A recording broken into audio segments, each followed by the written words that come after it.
In Excel, concatenation generally refers to combining the contents of two or more cells into a third, separate cell using the concatenate function.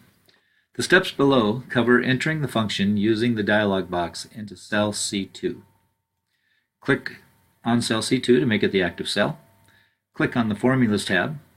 Choose Text Functions from the ribbon to open the function drop-down list. Click on Concat in the list to bring up the function's dialog box. Click on line text 1 in the dialog box. Click on cell A2 in the worksheet to enter that cell reference into the dialog box. Click on line text 2. Press the space bar on the keyboard to add a space to line text 2. Excel adds double quotation marks around the space. Click on line text 3.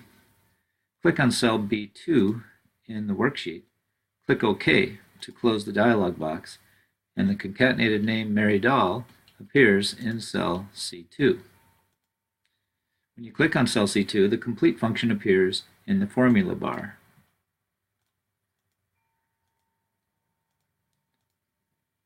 You can now copy the formula into other rows.